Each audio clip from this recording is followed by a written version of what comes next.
আজকের ভিডিওর টপিক দুশ্চিন্তা দূর করার 5টি আমল। আসসালামু আলাইকুম ওয়া রাহমাতুল্লাহি ওয়া বারাকাতুহু। প্রিয় বন্ধুগণ, আপনার কি এমন মনে হয় বাইরে সব ঠিক আছে কিন্তু ভেতরে ভেতরে মনটা অশান্ত?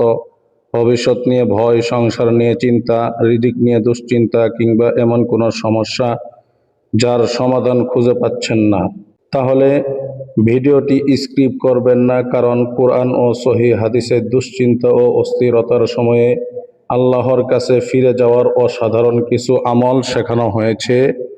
আজ আমি বলবো এমন 5টি আমল যেগুলো আপনি আজ থেকেই নিজের জীবনে শুরু করতে পারেন। 1 নাম্বার আমল, আল্লাহর জিকির বেশি বেশি করা।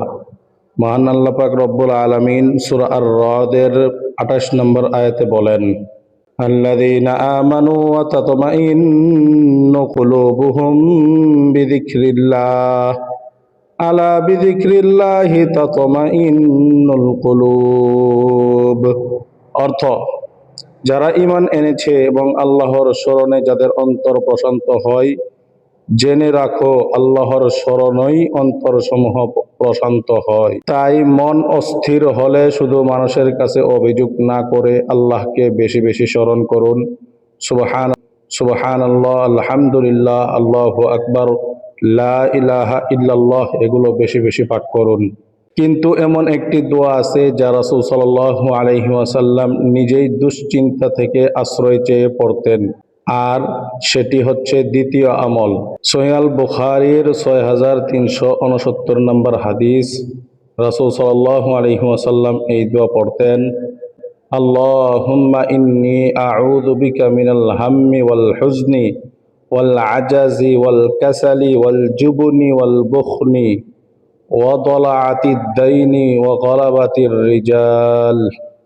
অর্থ, হে আল্লাহ, আমি আপনার কাছে দুশ্চিন্তা ও দুঃখ থেকে, অক্ষমতা ও অলসতা থেকে, কাপুরুষতা ও কৃপণতা থেকে, ঋণের ভার এবং মানুষের কাছে পরাভূত হওয়া থেকে আশ্রয় চাই। এই দোয়াটি এখনই মুখস্থ করে নিয়মিত পড়তে থাকুন। আর যদি আপনার দুশ্চিন্তা এতটাই বেশি হয় যে মনে হয় কোথায় থেকে মুক্তি আসবে, তাহলে তৃতীয় আমলটি মনে রাখুন। আর তৃতীয় আমলটি হচ্ছে হযরত ইউনূস আলাইহিস সালাতু ওয়াস সালামের দোয়া। বিপদের গভীর অন্ধকারে ইউনূস আলাইহিস সালাতু ওয়াস সালাম যে দোয়া করেছিলেন সেটি হচ্ছে, লা ইলাহা ইল্লা আনতা সুবহানাকা ইন্নী কুনতু মিনাজ জালিমিন। অর্থ, আপনি ছাড়া কোনো সত্য উপাস্য নেই, আপনি পবিত্র, নিশ্চয়ই আমি জালিমদের অন্তর্ভুক্ত ছিলাম না। সূরা আল আম্বিয়া 87 নম্বর আয়াত। রাসূল সাল্লাল্লাহু আলাইহি ওয়াসাল্লাম বলেছেন, কোনো মুসলিম ব্যক্তি এই দোয়া নিয়ে কোনো বিষয়ে আল্লাহর কাছে প্রার্থনা করলে আল্লাহ তার দোয়ার জবাব দেন। সহিহ তিরমিজি 3505 নম্বর হাদিস।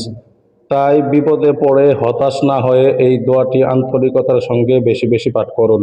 তবে শুধু দোয়া করলেই হবে না, দুশ্চিন্তার সময় আল্লাহর উপর ভরসা করাও জরুরি। এবার শুনুন চতুর্থ আমল। চতুর্থ আমল হচ্ছে আল্লাহর উপর তাওয়াক্কুল করা, আল্লাহর উপর পূর্ণ ভরসা করা। আল্লাহ পাক রব্বুল আলামিন সূরা তালাকের 3 নম্বর আয়াতে বলেন, ওয়ামান ইয়াতাওয়াক্কাল আলাল্লাহি ফাহুয়া হাসবুহ।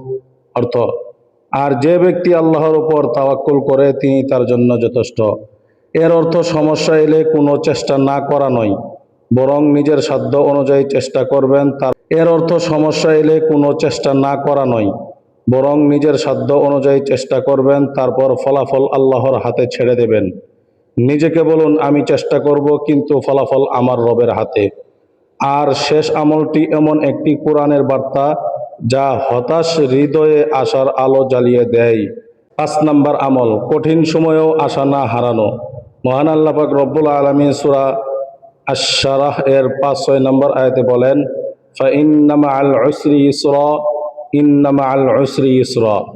অর্থ, নিশ্চয়ই কষ্টের সাথে স্বস্তি রয়েছে, নিশ্চয়ই কষ্টের সাথে স্বস্তি রয়েছে। তাই আজ আপনার জীবন যত কঠিনই মনে হোক, মনে রাখবেন আল্লাহর রহমত থেকে নিরাশ হওয়া যাবে না। দুশ্চিন্তার সময় 1 নাম্বার আল্লাহর জিকির করুন, 2 নাম্বার রাসূল সাল্লাল্লাহু আলাইহি সাল্লামের শেখানো দোয়া পড়ুন, 3 নাম্বার ইউনূস আলাইহিস সালাতু ওয়াস সালামের শেখানো দোয়া পড়ুন, 4 নম্বর আল্লাহর উপর তাওয়াক্কুল করুন।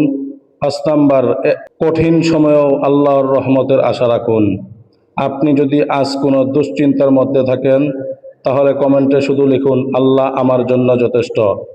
ভিডিওটি এমন একজন মানুষের কাছে শেয়ার করুন যে হয়তো নীরবে দুশ্চিন্তার সঙ্গে লড়ছে। আর এমন কোরআন হাদিস ভিত্তিক ভিডিও নিয়মিত পেতে চ্যানেলটি এখনই সাবস্ক্রাইব করে পাশে থাকা বেল আইকনটি ক্লিক করুন। আল্লাহ আমাদের সকল দুশ্চিন্তা দূর করে অন্তরে প্রশান্তি দান করুন। আমিন।